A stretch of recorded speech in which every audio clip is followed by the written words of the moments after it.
Assalamualaikum warahmatullahi wabarakatuh. Bertemu kembali dengan saya Hijrah Purnama Putra dalam mata kuliah Audit Lingkungan.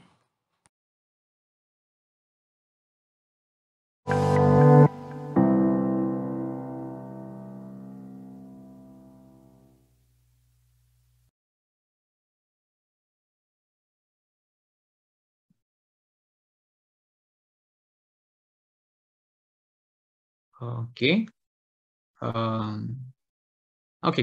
Bagian ini kita bicara tentang persiapan audit lingkungan ya. Ada tiga bagian yang kita akan obrolkan. Pertama, definisi istilah audit. Sebenarnya bagian ini sudah kemarin gitu.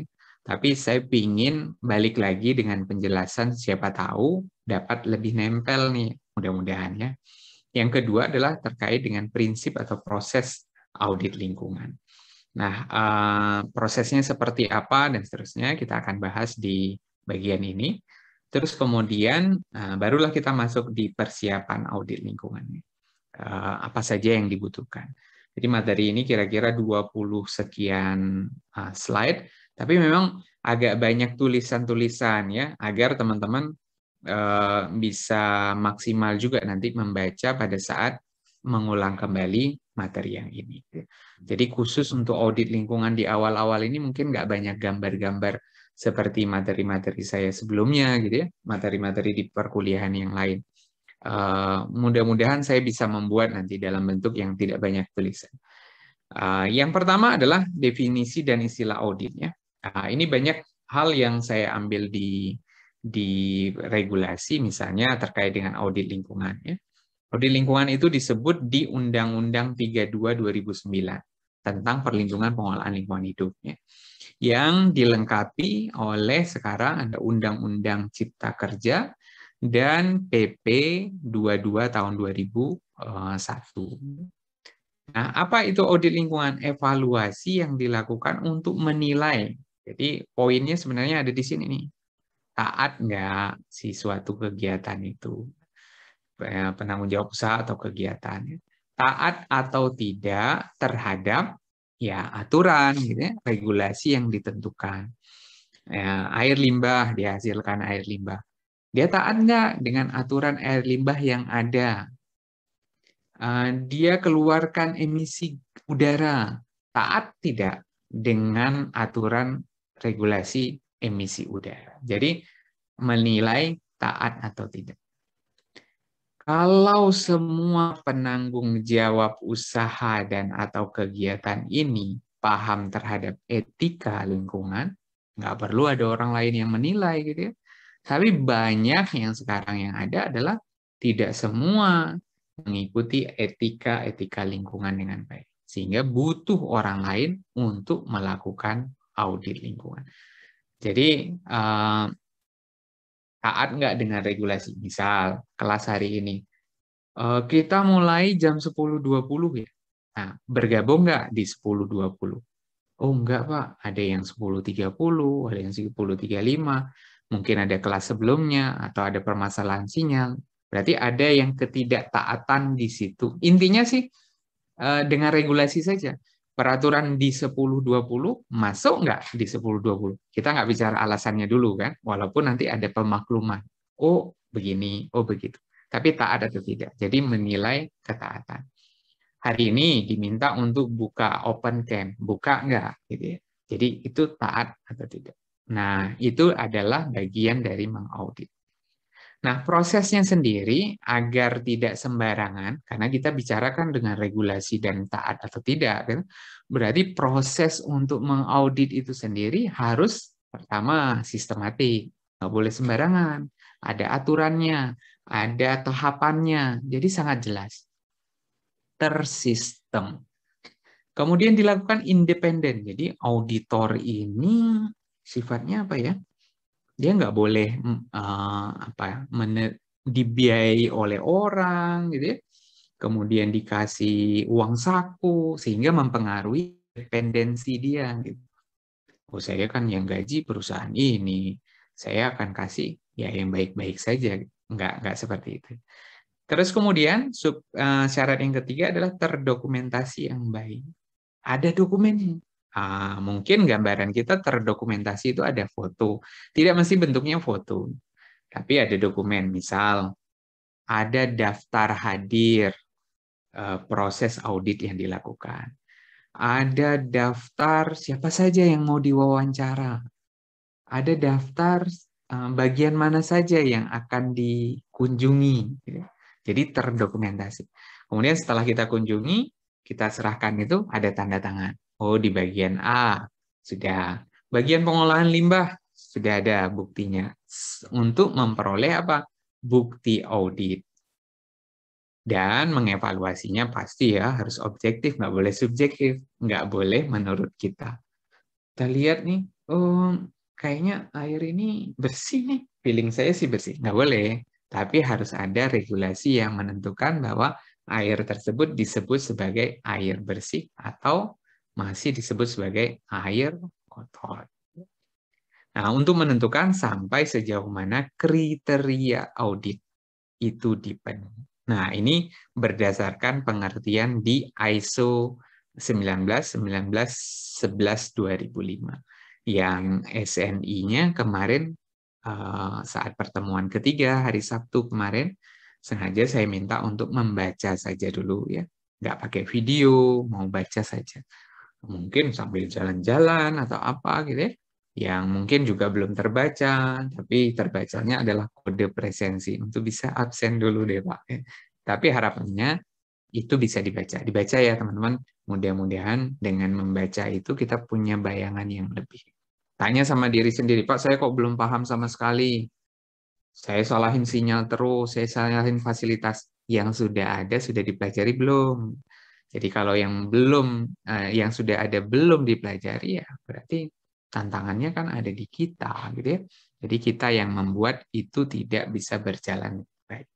Nah, kita akan lihat satu-satu teman-teman ya. Nah, saya nggak apa-apa nih diinterupsi saja, pakai suara saja ya. Kalau angkat tangan rasanya saya nggak lihat juga. Pak, izin Kalau ada hal-hal tanya yang Pak. perlu ditanyakan. Oke, silakan. Pak, ini kan ada dua peraturan ya Pak. Ya ini tinggian mana Pak yang dipakai kalau ISO sama undang-undang? Kalau regulasi undang-undang pasti ya.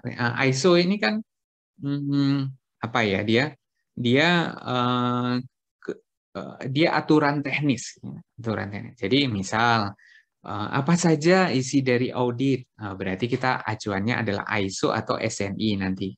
ISO kan berarti dunia, gitu ya. Kemudian di breakdown di Indonesia pakainya standar nasional Indonesia SNI. Isinya sama, yang satu berbahasa Inggris dan menyesuaikan kondisi secara general, yang satu bahasa Indonesia dan menyesuaikan dengan kondisi Indonesia. Gitu ya. Iya Pak. Oke. Makasih Pak. Baik Anja ya. Silahkan jika ada yang lainnya.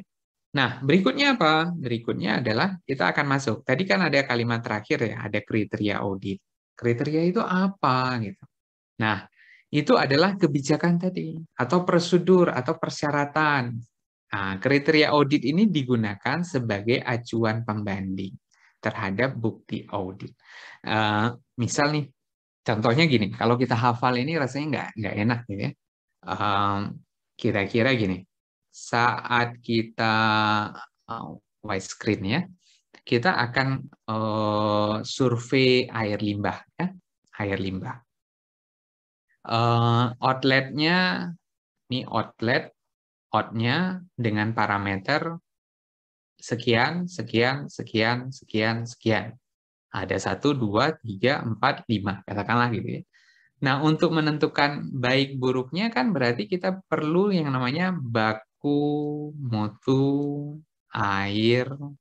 Susah banget tulisannya. Kemudian di sini outlet. Out juga ya. Out. Terus kemudian ada angka-angka yang disebutkan. Oh, parameter 1 sekian, parameter 2 sekian, parameter 3 sekian, parameter 4 sekian, sekian. Nah, menurut kalian, yang mana yang disebut dengan kriteria audit? Nomor 1 atau nomor 2 yang masuk kriteria audit? 1 tadi hasil yang kita ketemu di lapangan. Sedangkan yang nomor 2 adalah baku mutu. Ya. Baku mutu yang dipakai untuk menilai ini sudah baik atau belum. Nomor 1 atau 2 yang disebut sebagai kriteria audit. Yang mau nyoba? Nomor 2. Muhammad Iqbal, Tarik, nomor 2 ya. Benar sekali. Jadi yang dimaksud oleh kriteria audit itu adalah nomor 2. Aturan yang kita acu. Dan aturan ini perlu disepakati gitu ya. Nah, ini ada penyepakatannya dulu. Kita pakai yang mana? Sama kayak pertanyaan tadi Anja ya. Kita pakai yang mana? Kita pakai misal ada baku mutu di PP. Atau kita pakai baku mutu di misalnya ada nih Perda. Kita pakai yang mana, Pak? Dua-duanya boleh, tapi harus sepakat dulu di awal sebelum dilakukan audit. Pak, karena kita lokasinya di Jawa Tengah misalnya, kita akan mengacu kepada Perda Jawa Tengah. Oh, berarti Perda yang dipakai di sana. Apakah dia menyalahi PP? Tentu tidak, karena Perda ini pun dibuat acuannya di PP. Angkanya berbeda? Mungkin saja. Misalnya, di PP angkanya 100, Pak. Tapi di Perda angkanya 90, lebih ketat. Kenapa? 100 itu tahapannya nasional, berlaku dari Aceh sampai Papua. Tapi di Jawa Tengah ini sumber pencemarannya sudah luar biasa, misal gitu ya.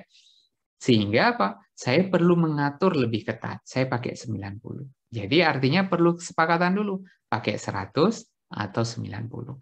Biasanya yang akan dipatuhi adalah peraturan terdekat dulu, peraturan daerah, baru kalau tidak ada, naik lagi ke atas. Itu disebut sebagai kriteria audit. Mudah-mudahan sudah ada bayangan ya. Ini kan kita baru ngomongin definisi-definisi dulu. Saya mencoba untuk membiasakan teman-teman mendengar istilah-istilah yang dipakai di dalam proses audit. Kriteria audit. Yang kedua, ada bukti audit. Nah, kalau kita kembali ke gambar tadi, bukti audit yang mana? Berarti selain nomor 2 tadi, nomor 1. Yang menyatakan fakta, data, informasi, bentuknya bisa macam-macam ya. Hanya foto, ya. Terus kemudian skrip hasil wawancara, ya. Notulensi rapat, bisa macam-macam. Pokoknya apapun yang didapat di lapangan, baik itu pakai langsung tanya, langsung ngambil sampel, atau menggunakan data yang ada. Kan ada beberapa perusahaan, misalnya kita masuk saat KP ya, Mas di sini nggak boleh foto. Kalau mau foto, pakainya yang dokumentasi kami saja. Nah, kita malah senang ya, nggak apa-apa Pak, saya nggak capek-capek. Tapi kalau di papan nama boleh foto nggak? Saya mau update ini Pak, status atau update feed saya atau story saya, karena sudah berkunjung ke sini. Nah, bukti audit ini dapat bersifat kualitatif maupun kuantitatif. Tadi ya, bisa macam-macam, bisa report, bisa angka, jadi macam-macam. Jadi sesuatu yang kita dapatkan di lapangan. Oke ya? Nah, itu bukti proses audit dilakukan. Nah, kemudian ada istilah yang berikutnya adalah apa? Temuan audit. Apa ini temuan audit? Hasil evaluasi dari bukti-bukti yang ada dikumpulkan dan dibandingkan dengan kriteria audit. Nah, kalau kembali ke gambar tadi, yang 1 sama 2 tadi ya, kalau sudah dibandingkan antara 1 dengan yang kedua, itu disebut temuan. Nah, kalau sesuai, di sini angkanya 80, di nomor 2 angkanya 100. Berarti sesuai kan? 80 sama 100 nggak melebihi, Pak. Gitu ya. Itu disebut temuan nggak? disebut. Karena apa? Mengindikasikan ketaatan atau kesesuaian. Jadi mungkin mindset kita pada saat dengar kata temuan itu ya nggak sesuai aja. Oh, dia nggak taat, dia nggak hadir tepat waktu, dia nggak ngerjain tugas, itu temuan. Nah, tapi tidak. Di dalam bagian audit ini, temuan itu adalah segala sesuatu, semua yang ditemukan. Dan setelah dibandingkan dengan kriteria yang ada. Baik itu sesuai maupun tidak sesuai. Jadi disebut sebagai temuan audit. Nah, alhamdulillah nih, beberapa menit, mudah-mudahan tidak ngantuk ya. Muhammad Iqbal kayaknya udah, Mas Yudi kayaknya sudah pusing. Tidak lah ya. Bukti audit sudah ketemu, oke. Kemudian ada istilah yang ketiga, temuan audit. Nah, kita masih ada beberapa nih. Tapi mudah-mudahan tidak sulit-sulit ya. Yang berikutnya, nah setelah tadi bukti, setelah tadi kriteria, setelah kemudian ketemuan, kita masuk ada kesimpulan. Berarti kan kesimpulan ini di akhir ya. Sudah dianalisis, sudah disampaikan, sudah kemudian sudah komplit semuanya. Disebutlah sebagai kesimpulan audit. Ternyata perusahaan A tidak menjalani pengolahan air limbah sesuai dengan kriteria yang ada. Itu kesimpulan. Ya, dan kesimpulan ini perlu dikomunikasikan. Karena apa? Hubungannya dengan pelanggannya. Nah, pelanggannya itu disebut sebagai klien audit. Nah, konsumen kita lah orang yang meminta pelaksanaan audit. Ya, tapi bisa jadi yang meminta ini bukan yang punya usaha. Misalnya nih, ada pabrik pengecoran logam di suatu lokasi. Klien auditnya siapa? DLH setempat. Yang mengaudit adalah tim dari teknik lingkungan. Jadi yang mengaudit adalah orang dari teknik lingkungan. Kliennya siapa? Orang dari DLH. Yang diaudit adalah industri pengecoran logam. Jadi tidak mesti harus semuanya permintaan dari industri tersebut. Tapi bisa jadi dari pihak lain, ya, klien audit mungkin auditi atau organisasi yang mempunyai hak regulasi atau kontrak untuk mensyaratkan audit. Nah, berikutnya adalah auditi. Auditi ya organisasi yang diaudit. Berarti tadi kalau kita bilang ada DLH, ada teknik lingkungan tadi, auditi si industri logamnya sebagai auditi. Klien auditnya siapa? Klien audit tadi siapa? Pusing ya. Tadi DLH minta supaya bisa mengaudit, jadi minta ke TLUII ya untuk bisa mengaudit industri logam. Nah, ada yang bisa bantu saya? Yang namanya klien audit itu yang mana? Industri logam bukan, Pak? Klien audit. DLH, Pak. DLH Oh, ya, Pak. sebagai klien auditnya yang minta. Ya. Nah, kemudian auditinya siapa? Ini organisasi yang diaudit, tempat yang diaudit. Berarti Industri logam, Pak. industri logam, betul sekali. Ya. Nah, ada istilah yang berikutnya, auditor. Berarti auditornya siapa? TLUI. TLUI. Betul sekali. Nah, kalau kita buat kasus yang baru sekarang, gini. Industri logam, ya, minta ke TL untuk diaudit. TL-nya gini ya, TL. Minta diaudit. Klien audit siapa?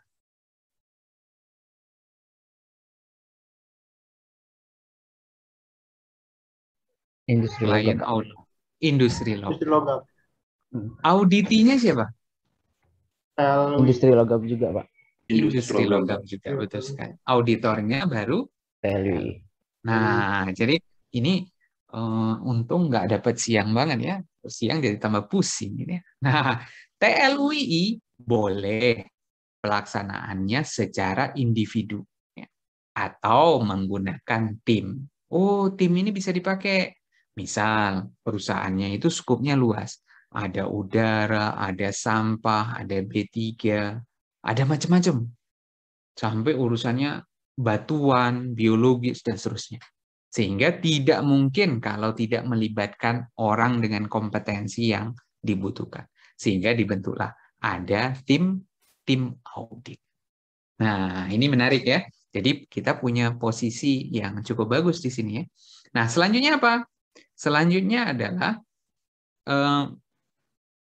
setelah tim audit ada yang namanya tenaga ahli. Tadi ya, sesuai dengan pengetahuan, keahlian khusus kepada tim audit yang ada. Jadi seperti sesuai dengan kebutuhan kita. Apa yang dibutuhkan di sana. Kemudian yang berikutnya adalah program. Program audit. Berarti apa? Perlu direncanakan kapan waktunya, siapa yang akan melaksanakan, auditnya online kah, offline kah, atau seperti itu. Jadi disebut sebagai program audit yang perlu direncanakan. Ini sebenarnya di SNI kemarin sudah ada sih teman-teman. Yang ini saya cuma mengulang saja. Karena biasanya kalau dulu saya dikasih sama dosen file, jarang saya buka. Bukanya pas UTS. Nah, mudah-mudahan tidak menular ke teman-temannya. Nah, selanjutnya apa? Ruang lingkup audit. Nah, ini udah habis bagian definisi, ini terakhir. Ruang lingkup audit. Nah, pada saat kita melakukan penelitian, sebenarnya bagian penelitian kita yang paling penting adalah ruang lingkupnya. Artinya, gini nih, sangat mungkin orang melakukan hal yang sama, temanya sama nih, tapi ketemu hal yang berbeda. Misal, contohnya gini. Saya audit tadi, industri logam. Pada saat musim hujan. Karena dapat ordernya, oh saya akhir-akhir tahun ini ada proses audit. Saat musim hujan. Nah, periode selanjutnya diminta nih, Iqbal, Masudi, boleh nggak audit lagi, tapi periodenya di awal tahun. Mungkin masuknya musim kemarau. Kira-kira kalau saya masuk ke pengolahan limbah, berpengaruh nggak? Misal mereka menggunakan kolam-kolam bak besar yang air hujan bisa masuk. Padahal sama-sama kan? Industri logam. Hanya waktunya. Nah, waktu tersebut disebut sebagai ruang lingkup audit. Agar apa? Industrinya sama, tempatnya sama, bahkan yang melakukan juga sama, yang nyuruh juga sama, tapi kemungkinan hasilnya bisa berbeda. Jadi disebut sebagai ruang lingkup. Dan ruang lingkup itu wajib ada. Supaya apa? Untuk mengklaim hasil kita. Bagaimana? Nah, ini di penelitian, di ruang lingkup ini juga sangat penting, teman-teman. Jadi, teman-teman harus mengklaim dulu. Saya hanya mengambil sampel di malam hari, misalnya. Saya hanya mengambil sampel dengan diwakilkan oleh orang lain. Jadi disebutkan dalam ruang lingkup tersebut. Nah, jelas ya? Beda ruang lingkup, walaupun lokasinya sama, yang melakukan sama, akan ketemu hasil yang berbeda. Jelas? Jelas ya, mudah-mudahan ya. Terus kemudian yang terakhir adalah kompetensi. Kompetensi, karena semuanya sekarang kompetensi. Bawa mobil, bawa motor harus punya kompetensi. Ditunjukkan dengan apa? Adanya SIM. Dengan keluar surat izin mengemudi. Kita nggak bicara cara buat SIM kayak apa gitu ya. Tapi sebelum keluar SIM ini, ada prosedur yang dilalui. Ujian tes tertulis, kemudian tes mengendarai kendaraan, sampai dia disebut sebagai orang yang kompeten, mampu membawa motor dan mobil secara baik dan benar. Oh, terus beda lagi, Pak. Oh, berarti dia harus ikut lagi ujian kompetensi. Nah, begitu juga. Begitu juga dengan audit. Agar apa? Hasil yang diaudit itu bisa dipertanggungjawabkan secara ilmiah. Oh, perusahaan logam tadi nggak taat lingkungan, Pak. Terus kemudian kan dilihat, tertelusur. Siapa yang audit? Oh, Hijrah Purnama Putra. Dicek di dalam sistem. Dia punya sertifikasi kompetensi tentang auditor lingkungan? Tidak. Nah, berarti diragukan hasilnya.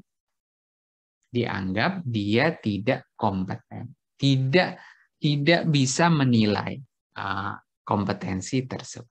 Ya. Jelas? Berarti ada berapa tadi ya? Ada berapa? 1, 2, 3, 4, 5, 6, 7, 8, 9, 10, kemudian 11, 12, 13